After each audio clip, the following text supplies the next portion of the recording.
pros go to school there too to level up. Sweet. Are classes online or on campus? Both. Wow, I'll check it out. Thanks. Make this your year. Take the free career evaluation now at mycomputercareer.edu. Financial aid is available for qualified students. Sometimes bad things happen to good cigars. Not at Famous Smoke Shop. Unlike the other guys, we take pride in how we store, pack, and ship our cigars. We've been family owned since 1939, so we know what it takes to make a great smoke and a great experience. Visit FamousSmoke.com for thousands of premium cigar brands, fresh and ready to ship from our climate-controlled 20,000 square foot humidor. Every order is backed by our Famous Freshness Guarantee. Check it out now at FamousSmoke.com and use promo code FREE20. That's FREE20, and we'll take $20 off your order of $99 or more. Our cigar experts make sure you get the best deals on the best cigars, so every smoke is your best smoke. If you want an okay cigar, you go to your neighborhood OK Cigar Shop. If you want the best cigar, you go to Famous Smoke Shop. That's FamousSmoke.com. Get real cigars from a real cigar shop and save $20 right now. Ship fresh direct to you. Go to FamousSmoke.com and use code FREE20. Selling your home? On Ready.com, agents will pay you thousands up front just for the chance to sell your home. Because on Ready, agents compete. They put their money where their mouth is. Well, not really. You don't want agents with wallets in their mouths. But you get the idea. And when agents have money on the line, they sell your home for top dollar. So go to Ready.com, REDY.com, or call 888-515-READY. At Superco Painters, we know that a happy place. License right there. What's the violation? When I give you the ticket, you'll see. Give me your license, please. Any weapons on you? I'll answer questions. All right. You just go in custom house. Nothing in my actions should have been perceived as a threat. Welcome back to the Lackluster channel. In July of 2024, a viewer named Greg was riding his Harley when he noticed a partial roadblock in the intersection ahead. Several orange cones spanned across the road, but only blocked the lanes of oncoming traffic. A parked cruiser was in front of them, but no officers appeared to be present. The lanes furthest to the right of traffic were not blocked by cones, so Greg slowed down and passed through. But as he did, the cruiser that was parked in the intersection immediately pulled out after him. Upon noticing the cruiser, Greg turned around and pulled into the hospital parking lot to address the officer. And as Greg parks, Officer Steve Jones drops off his partner to continue directing traffic before following Greg into the parking lot.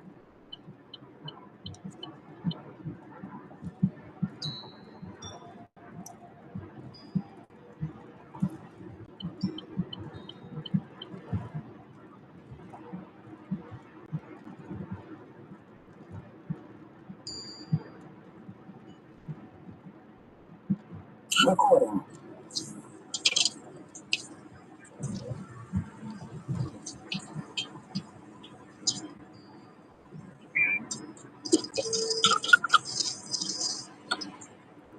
Your license right there?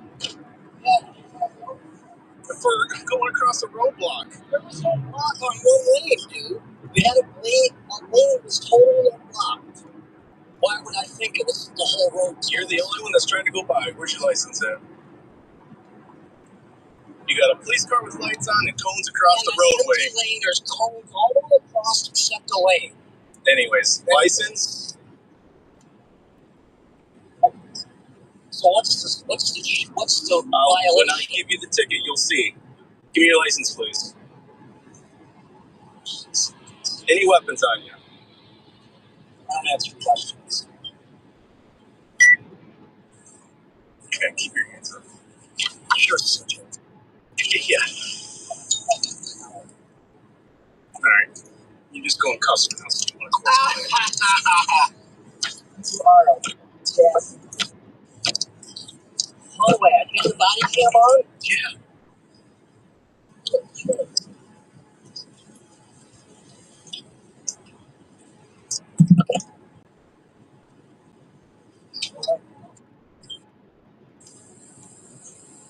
Why you gotta cuff me like that all tight? Nobody resisted you. After observing Greg's license, Officer Jones now begins to look through the contents of his wallet. I didn't say you could root through my wallet, dude. You don't get to search me. I know what I'm allowed to do when I'm You're not allowed to go through my wallet. Alright, let's have a seat in my car. Yeah, that's right. Garbage. You push it on me and shit either, dude. I'm not resisting. You don't have to shove me around. Have a seat. Why is my cuff like this? Why is my cuff so tight? Why am I in cuffs? Huh? You gotta get on your little computer boy to figure out why you fucking cuffed me? That's why everybody hates you. And maybe dude was standing out there when everybody else went by like he is now. Maybe that's why they didn't stop. But you gotta be a tough guy. I'll put you in cuffs because you said bad words to me that I don't like. Just a little boy. I'm suing your ass for this. Thank you.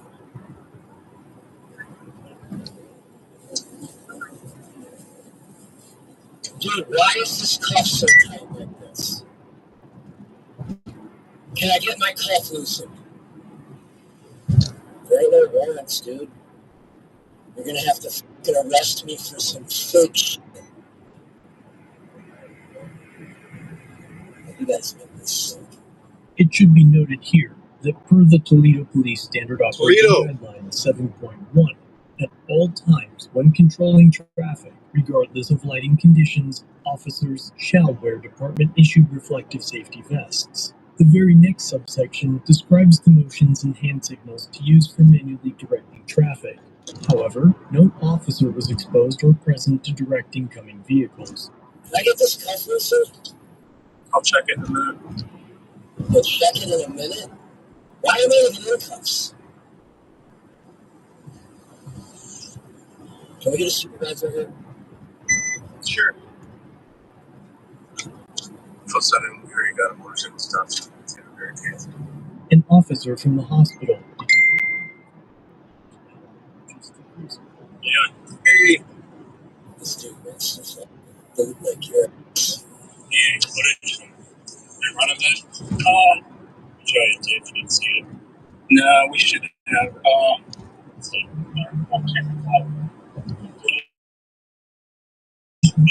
let's do this. They're here. Yeah.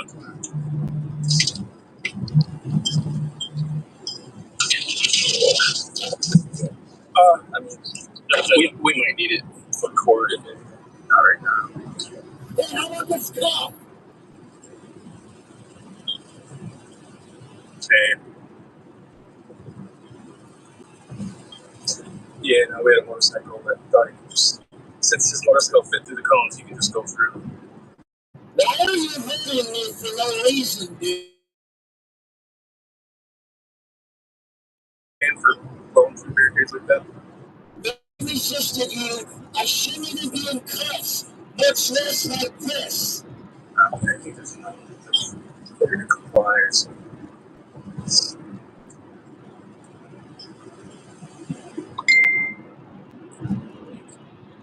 Yes. This guy's been like uncooperative than an ass the whole time. Are you trying to tell when we were watching from over there? See, it was that's the yeah, I want to see pretty much. Yeah, if you guys just want to save it, yeah, the only time we'll need it is maybe for quarter. Okay. Yeah, just you need to call our facility, just his department. As for Lieutenant Cooper, Chief Rose, okay. Appreciate it. Yeah, but I gotta go to our facility visitation when I get back from that. Well, what do you need? Just don't yeah, just him, obviously. I mean, any reasonable person can see that's a robot. People should not go through it. Because it's that good for it. The hospital footage was never collected. We assumed that it would show that no officer was present at the time. So what ended up being the whole deal over there? It's just a real bad accident. I don't know if fatal. I don't know if it's fatal, but probably it's serious. You're okay, man. Look at all this has a handcuff. Yeah, violations and stuff. 4 inches. At first, I think the car. Yeah. Because he didn't like my words. It now appears that Officer Jones radios to his partner to inform him that his supervisor is coming, as he had made the request over the phone. That's what I want. The traffic stop is requesting a supervisor. Oddly enough, immediately afterwards, Officer Welch, without a high-visibility vest directing traffic, suddenly gathers all the cones and moves them so that they are blocking the lanes that Greg was traveling through. So I'll pull footage, I'll forward it, and I'll email that chief and LT, so if you guys can for it, appreciate it. Oh, busy as ever. Head to Green Springs. As the More officer work. on the road fixes the cones, Officer Jones now tries to fix the cuffs before his supervisor arrives. Where's the supervisor? I called for him. I'm not. That's right. Greg has now been detained for 12 minutes. Is that your name for stupid? Of course. When it got so long, you could delay the shit indefinitely because you got me illegally in handcuffs. You still gotta do it. You still gotta write the ticket. You're chit-chatting with your Hindu Lion Gang member buddies from another department while you got me hemmed up in here while you're supposed to be writing your ticket. Nearly 20 minutes into the detention, a supervisor, Sergeant McCaddy, arrives and speaks to the officer at the road before pulling in to speak to Greg and Officer Jones. So, he's in the back of my car. Another 5'2" motherfucker. The officer lies about the situation, misleading the supervisor to believe that Greg passed through the scene as it is currently presented, giving the appearance that all lanes were blocked. Thought, I guess, because his bike fit between the cones that the lane was open. Sure, okay, so he looped him right away, he flipped around, started running his mouth since the start. Okay. So I got he came through over here? Yeah, he was going northbound. Okay, he did pass the cone? Oh, yeah, okay. All right. And then he, as soon as he got over here, he came up. And he's, again, just, cooperative. Sure. Running his mouth. Okay. Asked for his license. Took him a while to furnish it because he was running his mouth. Sure. Asked if he had any weapons. He's like, I don't answer questions. I see he's got a knife right in his waistband. Okay. So I took the knife out. It's under my tire right there. So since that, I put him in cuffs. Yeah. Just like, what else are you gonna do? Right. So he's just been running his mouth all the time. Wants to talk to the supervisor. Okay. That's how you. Nope. It's actually probably a girlfriend or wife or something. Yeah, this dude's got my cuff all jacked up for no reason. He just cuffed me for no reason. I did exactly what he said to do. And they didn't have the whole thing blocked off like that when I came through. And there was no one standing out there. So we're like, whatever. So I don't know. But he said, hey, you can't go down there. So I said, oh, I turned around. So I don't know. I don't know how this, I don't know why I should be cuffed and all this for that. It would make a lot of sense. It sounds kind of from your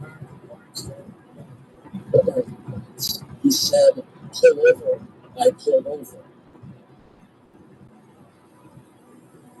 So I don't know what manner of clients you'd be referring to. What was it?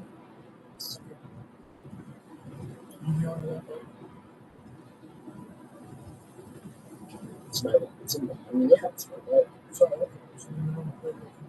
I'll come back to my leg. I mean, I don't. It's registered to my wife. It's titled to myself.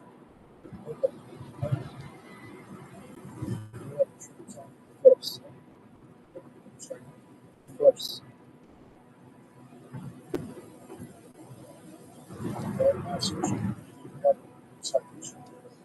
But is that really necessary for a citation? Because he's evil, sir? mean, yes, right? I mean, that's a whole traffic stop. It's not necessarily Right. I know, but like, so what's the reason for pulling me off my motorcycle in a violent fashion? On me like this. Is your body doing that? Oh, yeah. Yeah, look at that. Why would the camera's going? That camera's going, all the audio is going. So, I mean, it just seems like he was mad the way he squeezed this down on me, and I didn't resist at all. He pushed me around all the way over to the. Are you injured? I'm not yet. I'm in shock. I just want you to see. I know you. I mean, I know you. Here's the thing with citation. Here's citation. It doesn't mean you're guilty of that. That's why you don't have to be guilty. Sure. You don't have to be. Or you can go. Who wants to go? We're not the judge, jury, execution. Okay? All we need is probable cause for citation. Not proof damages without. Yeah, I understand how it works. I'm not disputing anything other than him grabbing me up and snatching me up for no reason at all. There was no probable cause that I was going to do something. Non-compliance other than my mouth, but that doesn't really hold up in court.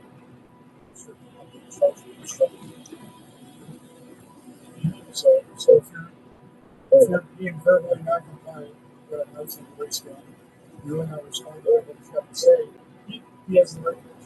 No, it doesn't mean that. I just told him things he didn't like to hear. It's not non-compliance. I didn't say, I'm not going to do what you say or anything like that. I just said what I said. You don't necessarily have to say it verbatim. I gave him no reason to think I was a threat in any way, shape, or form. Straight up retaliatory. My actions should have been perceived as a threat at all. As far as I'm concerned, this is an arrest. And really, whatever the Supreme Court says doesn't matter. You have violently attacked me and thrown me in the back of the car for like going on what, 20, 30 minutes now? Those are first things. Correct. Right?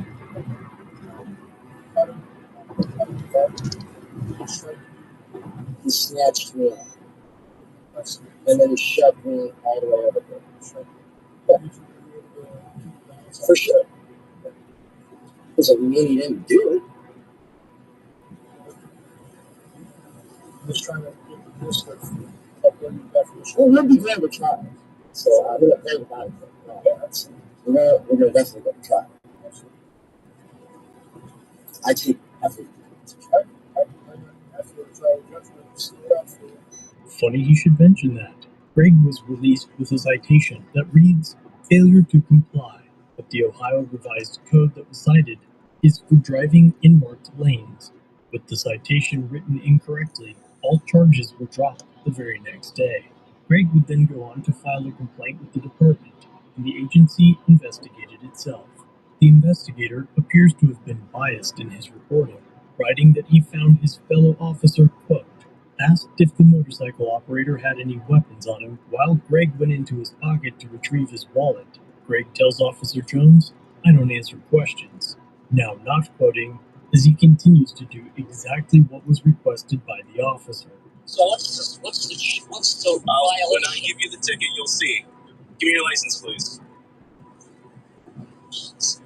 Any weapons on you? I don't answer questions. Okay, keep your hands up. Sure, Sergeant. Yeah. Alright. You just go in custody. Internal Affairs considers this action as Greg's non-compliance and suggests that he continued to not comply. It then claims that Greg was under arrest rather than just questionably detained, and that the search of the wallet was lawful as it was a search incident to arrest. But Greg was not under arrest. The supervisor confirms this. That's a whole traffic stop. It's not necessarily right. I know, but like, so what's the reason for pulling me off my motorcycle in a violent fashion and putting cuffs on me like this? An officer can detain a person during a traffic stop and place them in cuffs if they believe that the person is armed and dangerous. But if the officer has not arrested the person, does not have consent, going through the contents of a wallet beyond the driver's license would be considered an unlawful search in violation of the Fourth Amendment. And during that unlawful search, you can see that Officer Jones finds Greg's license immediately, as Greg had already unsleeved it, leaving no reason whatsoever for Officer Jones to rummage through the other contents of the wallet. Why you gotta cuff me like that all tight? Nobody resisted you.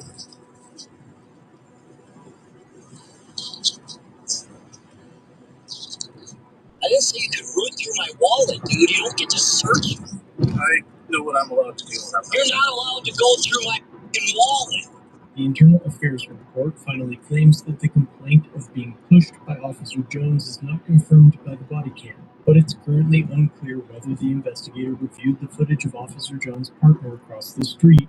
Alright, let's have a seat in my car. Yeah, that's right. Garbage. Or the footage from the hospital.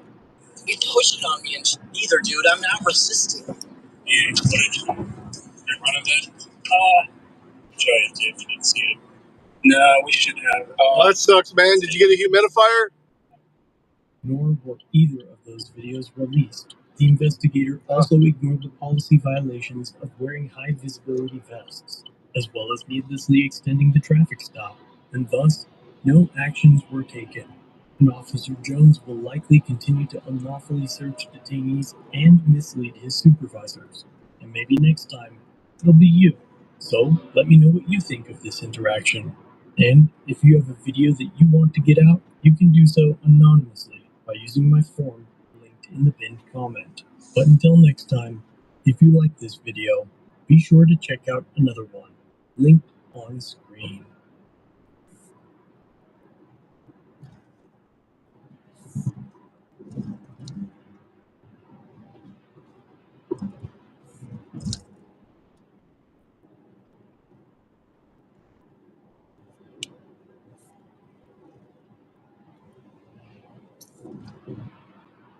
I'm telling you, it helps. It helped the wife out a lot.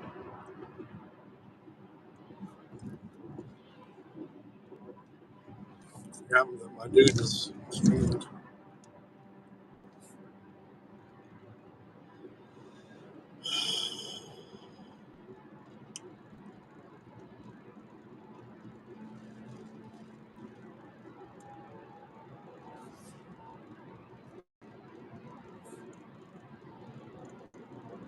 That's insane. Now, judicial review of the invocation is limited. Okay, in other words, once the executive branch invokes it, says it's like the Uno card, whatever that one that you can't reverse, kind of ends everything, and they drop it. And you're like, you little! I can't believe you had that whole time. It's like that. Where that? Don't ask. It's so. Yeah, it may have something to do with it too. And the degree of judicial scrutiny varies according to the importance of the information sought. It's limited, right? You can only view this in limited fashion.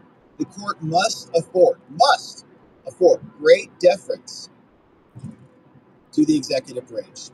This includes being careful not to force a disclosure of the very thing that the privilege is designed to protect. Another case said, the district court, like Boasberg, need not have complete knowledge of how disclosure would even affect or cause a security breach. Judge, you don't need to know why it's bad for you. Where there was only a trivial solution is for the disclosures. In this case, the judge just wants to punish Trump. And the executive branch. One of those irrigation things, Navage. That's good for you in general. He deported terrorists. Wow, they're hanging their hat on this one. And the circumstances of the case point to a significant risk of serious harm if the information is disclosed, and the trial judge, in this case Boasberg, should evaluate and uphold the privilege claim solely on the basis of the government's public representations without an in-camera examination of the documents, right? So think about this like in COVID terms. You sue the government, you say, you're wrecking my life, my business, you're trying to kill us, whatever your claims are, all valid in many instances, would be looked at and scoffed at by the courts. They would just say, well, no, I mean, the CDC says you have to do this. we have to close down or we're going to die or whatever. I said, well, I'm challenging that.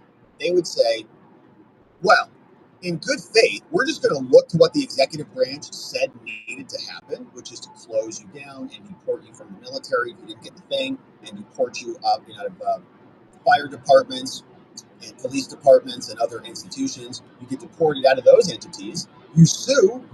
Say, you can't deport me out of this. I'm an American citizen. I have rights. How dare you, judge? They say, shut up. Close your gin down. You conspiracy theorists, close it. And then if you sue, you get no benefit of the doubt. They're not looking at this like these poor deported gym goers deserve rights or anything.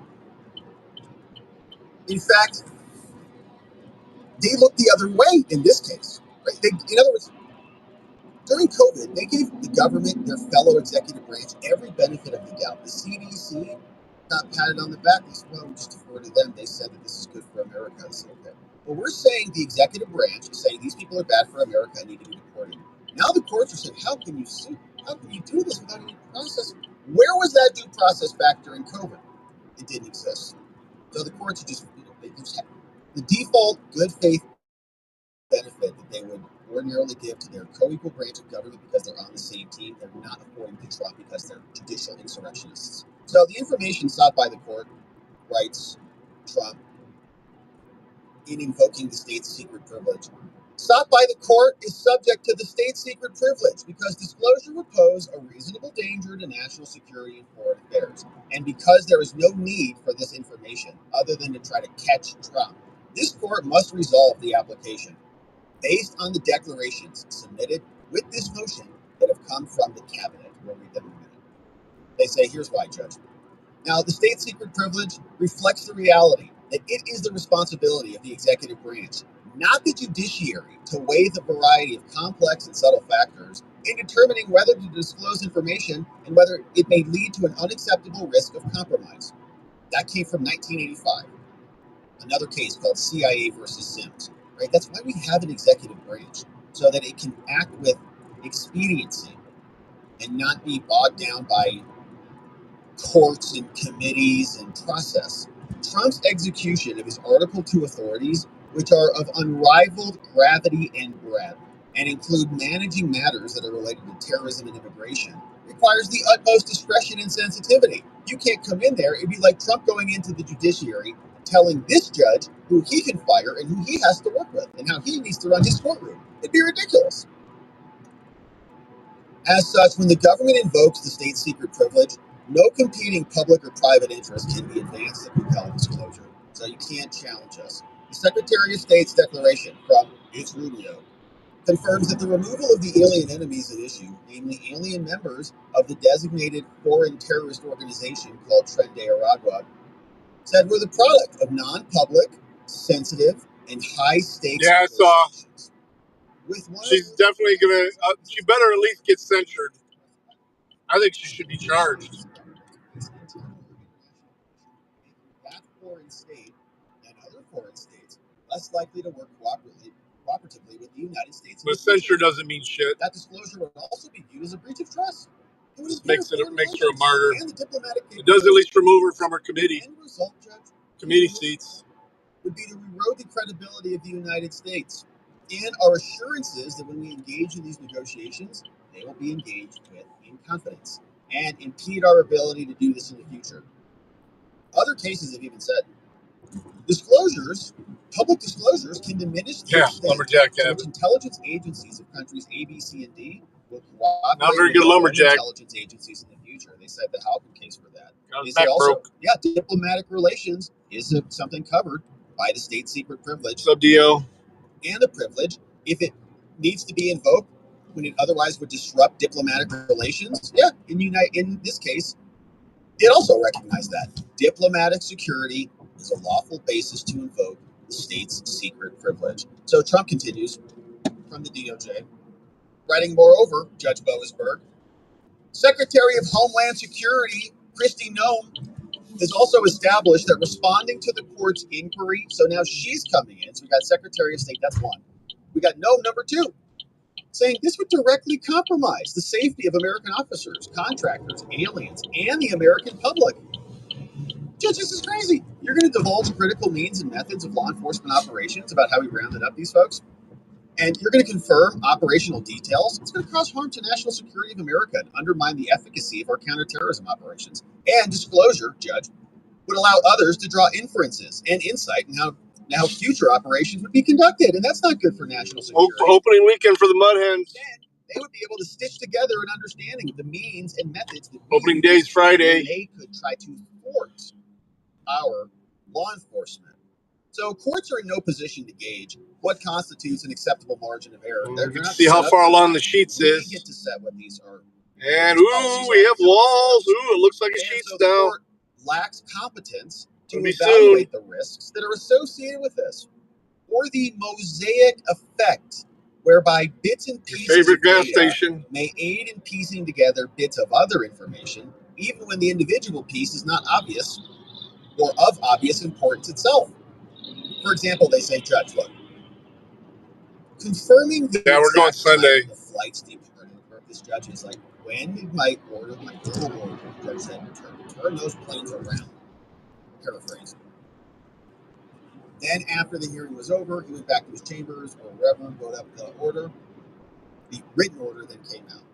Trump says, well, after the written order came out, everybody was already in the air and were not turning around at that point.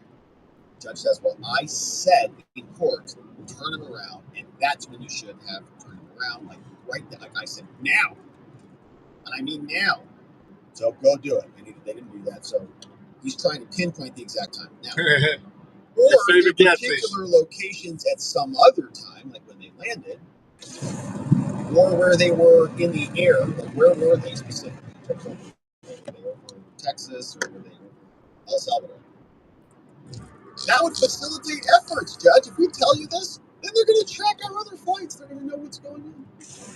In turn, disclosing any information that assists in the tracking of the flights would open danger government personnel operating those flights. It's supposed to be in the 60s, but rain is predicted. Draw inferences about negotiations and coordination and more. So simply put, this court, Judge Boasberg, has no cause to compel the disclosure of information from the executive branch that would undermine or impede future counterterrorism operations by the United States.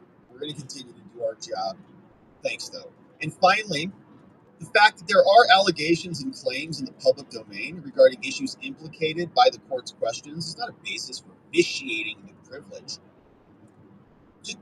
He's saying, well, the judge said, you posted videos of these dudes being taken out of the airplane. So what's your state secret there, right? You saw them coming out in El Salvador. You saw them being marched in. It's like, it's like rock music in the background, F-16s or whatever, fighter pilots, terrorists, being thrown off the buses. Oh, like Rocco in America. So the judge is saying, what the hell? If you can do all of that, why can't you tell me? I said, well, that's not enough. Official confirmation of any of those allegations would pose a distinct threat. So there are claims from people who watch this footage, but maybe that footage is not even the real footage, or maybe, whatever. So that doesn't give them operational intelligence. So official confirmation, though, of any of those allegations, if we said, yeah, that came from this and that came from this, that would pose a distinct threat. The fact that information resides in the public domain does not eliminate the possibility that future and further disclosures can actually harm intelligence, sources, methods, and operations. And so thus, even though some information has been in the public domain, the rest of the information can still be a state secret and thereby privileged. So accordingly, the declaration submitted from Noem and Rubio coming up establish a valid basis for the state secret privilege. We don't need to give it to you. And they're also dispositive. So stop asking any further questions. This is a dispositive notice for ceasing, Judge, any further inquiry into these flights. You're done. I think it's Ronnie. Also, there's no need for any of this information. I think it's Rodney. The quote need for the information at issue here is only relevant to the court to help determine how deeply to probe the details and the basis of the government's privilege claim. So you're just trying to examine like what the You may be privilege right, is though. for, or how far it goes. But that's not needed for this case here, because the necessity for that information is dubious at most. A formal claim of privilege will have to prevail. Trump wins by default. Give them the good faith basis, the benefit of the doubt, and they win. Now the information. Well, unfortunately, I probably don't. I got a few things I got to do, so to keep the Tren de Aragua it's terrorists, okay. gangbanger ACLU lawyers, are going to have their claims regardless of when the airplane took off. Right? The only reason they want the information about when the airplane took off is to say you violated the order. That's all. But it doesn't impact their claim. Their plaintiffs, by the way, have not even been deported. So the court has already devoted more time to these inquiries than it did to evidence and argument on the issue of whether a class of terrorists should be certified, and the judge certified them. Class action lawsuits in America by classes of terrorists certified by Washington, D.C. judges in America. Tell your friends that's what's happening. Maybe they'll get a big fat settlement and they can all go on vacations to Disneyland together. So in any event, the government has already confirmed that 2 flights carrying aliens being removed under the Alien Enemies Act departed U.S. airspace before the court's minute order of 7:25 p.m.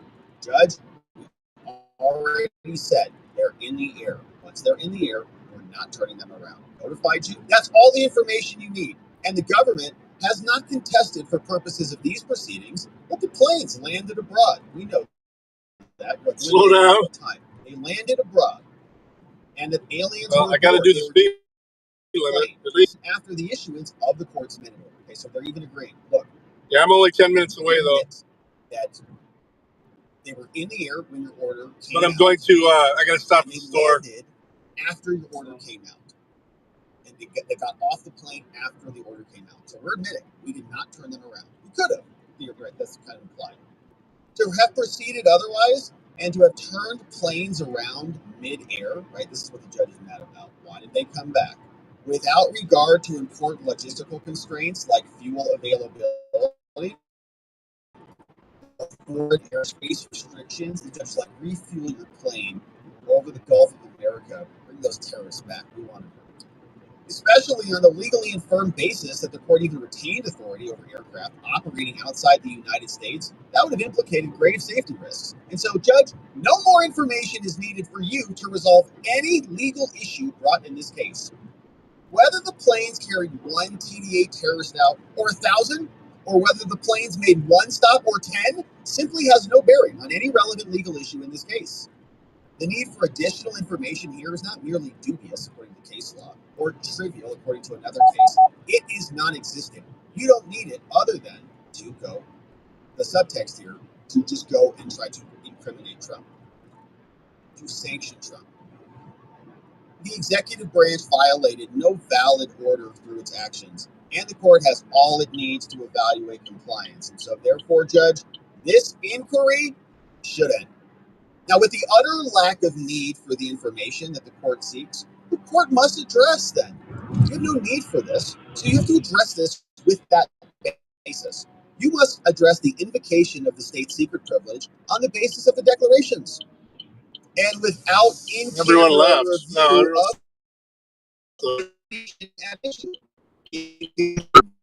judge would look at they're just doing their stuff. Still 4 people in here. Essentially in private. It's not required as a matter of course in this, so you don't get to decide whether you need it or not. You can't even look at it. The other court and others said if you haven't established a good need, then the court should not jeopardize the security, even by the judge alone. You shouldn't even look at it, Judge. When the privilege involved is based on a concern about diplomatic secrets, courts should not insist upon examining. Yeah, he is. That came out in a 2021 case from D.C. Courts are not required to play with fire and chance further disclosure, even if it's inadvertent, mistaken, or even intentional. That would defeat the purpose of privilege. So the Supreme Court has also provided that when a judge has satisfied himself that dangers asserted by the government are substantial and real, he need not, indeed should not, probe any further. So that is the appropriate course in this instance. And so for the foregoing reasons, The government invokes the state secret privilege and hereby declines to further respond to the court's minute order. Sincerely, your friend, Drew Hinson. Thank you, Drew. Amazing filing there. From the attorneys out in Washington, D.C., from the Trump DOJ. Sending that one off to Judge Boasberg, who we've seen and covered here for a long time, is trying to catch Trump in ultimately an impeachment trap. It will go through order to show cause. We'll be back on tomorrow. They'll say that, we'll see what the judge says. I tend to believe he's not going to hold them in contempt or issue sanctions. He might just scold them and then kind of weenie out of this. But he could go the other way. Hold the DOJ in contempt, issue sanctions, do something like that. Trump, of course, is already appealing this. And we now know that they are supported in this effort by 3 Senate-confirmed Trump appointees, Pam Bondi, Marco Rubio, and Kristi Noem, all here. Let's start with the DOJ. Pam Bondi sent this one into Judge Boasberg. She said, I, Pamela Bondi, declare under penalty of perjury the following. I am the Attorney General of the United States, and I advise other agencies on how to handle law and legal questions. The purpose of this declaration is to protect the national security and foreign affairs interests of the United States by joining in my official capacity, writes Pam, the formal assertions of the state secret privilege over the information that Boasberg wants, saying the statements made herein are based on my personal knowledge and in my official capacity and on information I've received. Here's what happened according to Pam. Following the public issuance of the presidential proclamation, on March 15, DHS, Kristi Noem, successfully removed by aircraft a number of aliens subject to Trump's proclamation. Those removals were facilitated by the Department of State in its Rubio negotiations with foreign countries. Then in March 18, the court requested the following information about those removals. The judge says, I'm the president now, and I want to know what time the planes took off and from where, right? Like everything. What time they left U.S. airspace, what time the plane landed, where they landed, whether they made more than one stop, what time the aliens subject to the proclamation were transferred out of custody, how many aliens aboard the flights were based on the proclamation, and other sources, blah, blah, blah, right? Everything. This judge's like, I'm in charge. Now they say, no, we're not getting all that. The Secretary of State and Homeland have each submitted a declaration, we'll read those next, asserting a formal claim of state secrets. Those declarations reflect the studied and well-supported conclusion of each secretary that disclosure, even ex parte, even in camera, will cause significant harms to foreign relations and national security. And so Pam says, after considering all relevant information, including the declarations of Rubio and Kristi Noem, and the following independent legal review by DOJ personnel, I'm satisfied, says Pam, that the assertions of the state secret privilege are warranted and supported, and I join their assertion of that. Well, they have judicial immunity. By Pam Bondi. So the most you can do is impeach them. That's one. Then we come back and let's look who's next. It's Rubio. He says, hey, guess what? I'm the Secretary of State. I handle foreign affairs. Now, the statements made are based on my personal knowledge and more. And what I am writing to do is to assert a formal state's secret privilege. As explained, disclosure of the information covered by this privilege would cause significant harm to foreign relations and the national security of the United States. I've discussed with knowledgeable State Department employees the details of this information, and I think that this privilege is appropriate. Here's what Rubio says. In the course of my official duties, I'm aware that Trump issued an executive order labeling terrorists as Tren de Aragua as terrorists, saying they've engaged in a campaign of violence and war. This is in the course of my official duties, Rubio said I designated TVA as a foreign terrorist organization. He gives us all the authority there. So in the course of my official duties, I'm aware Trump also invoked the Alien Enemies Act, and I'm aware that this lawsuit is about that. Now, says in the course of my duties, Rubio, I've been informed that this court has ordered the defendants to disclose a bunch of info. Where did they leave? Where did they get there? What kind of lunch service did they have, and all the things. After careful and actual personal consideration of this matter, it's Rubio says, I have concluded that the disclosure of this information could reasonably be expected to cause significant harm to the foreign relations interest of the United States. And so, when the United States seeks to remove individuals from a foreign country, we must negotiate this stuff. This requires sensitive, high-stakes negotiations. It covers sensitive issues. Yep, that's exactly People what they're have to doing. be willing to accept these things. If you compel us to disclose the number of aliens aboard, including what's asked for in the minute order, and the reasons they were aboard, that threatens significant harm. For example, if we were compelled, if this disclosure came to light, it would cause foreign states and their governments to face internal pressures. And they're not going to work cooperatively with us. I'll be right back. We're going to have less robust relationships. Grab something to drink. We're going to undercut the State Department. Foreign states are not going to want to work with us anymore. And when the United States seeks to remove individuals to foreign countries, it likewise must negotiate the logistical details. Those are sensitive. They're negotiated outside the public view. We have to talk about timing and destination. We don't want that information coming out in whole or part. Then they might not want to accept them. It's going to threaten all these confidential matters and damage our relationship with our allies. And so we cannot answer these questions, like what time they took off, the time they left airspace and more. We're not giving you our flight plans, Judge. And likewise, compelled disclosure of that information, says Rubio, could reveal whether an alleged deportation flight touched down in a third country. Neither the United States nor the foreign state to which removal is being made would threaten significant harm. Now, whether a particular flight carried out for a particular purpose is a sensitive thing. Compelled disclosure of that would breach trust, threaten the willingness of other countries who may not even be unaware of the nature of the purpose of the flight, and could cause a problem there. It's critical, says Rubio, to bear in mind that removal operations can be, as they are here, counterterrorism operations too. If foreign partners believe that any relevant details could be revealed to third parties, those foreign partners would be less likely to work with the U.S. That impairs the diplomatic relations and capabilities of the United States and threatens to harm our security.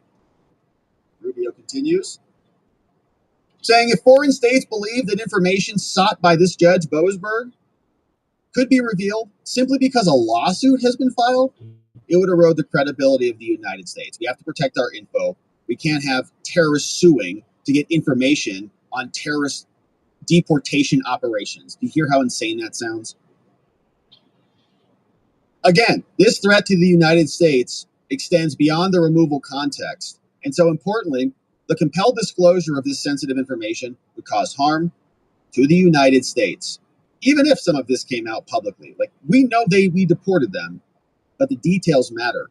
The disclosure of foreign affairs information is vital to the United States. That does not happen. There is a difference between official acknowledgement and informal reports. And so we're not going to confirm or deny the accuracy of any of those disclosures or any of those videos or speculation and more. And so finally, Rubio says, for at least two reasons, the compelled disclosure of the information sought in this minute order threatens foreign relations, even if you look at it ex parte or in camera. First, having a judge look at it is going to be seen as a breach of trust. We are negotiating with these foreign entities. It's our job to do that, not your job to peer over our shoulder. The sharing of sensitive, non-public information with a judge it's not between the judge, it's between our nations, and the people have elected Trump to manage those affairs. Indeed, any order based on this information would lead to public dissection and speculation about the basis for the order, and that increased public dissection and speculation threatens the significant harm that's already been discussed. We're going to have reduced cooperation from our partners, and I declare all of that is true. Signed by, it's Marco Rubio here in the Secretary of State position, writing in to Judge Boasberg saying, I also agree, you're not getting these records. Now, one final submission to Judge Boasberg comes from Kristi Noem, Secretary of Homeland Security. She says much the same. Says, I am here discussing with my employees and more what happened. Said, in the course of my duties, I know that Trump issued these orders And I'm aware that he also invoked the Alien Enemies Act. I have been informed that this court has ordered us to disclose. Yeah, they have a walk-up window for late at night. After careful and actual they do. You can order a pizza and come pick it up and stuff too, and food. The disclosure of this information. This is a really tiny little town. First, disclosure information about removal flights, including confirmation or denial or speculation, directly compromises safety. Removal flight plans, including locations and the paths and where they land and how long they travel, it's all law enforcement details you can't know. Even where discussing a past operation, disclosing, denying, confirming, or sharing any other operational details would cause harm. This could allow others to draw inferences and insight into how the government works. This is how they did it before. This is how they'll likely do it again. Now, in addition to flight operations, the number of TDA members on a given removal flight would also expose sources and methods, means and methods, and reveal key details about the operations, allowing other people to draw inferences and more. Revealing or confirming this also would allow our nation's enemies to determine how they best can utilize these sources, right? Whether they were removed based on a proclamation or some other power of law. When they bring their challenges and claims, they'll just say, well, this is how they're doing it because this is how they've done it before. Removal and removal operations involving gangs are also counterterrorism operations. I'll catch you in a bit. If we disclose any of this, that would Robert Gouveia on Rumble if you want to continue listening to what I've been listening to. It would also directly undermine the efficacy of American counterterrorism operations. So if we disclose what this judge has ordered us to disclose, there will be significant harm to the United States. It is both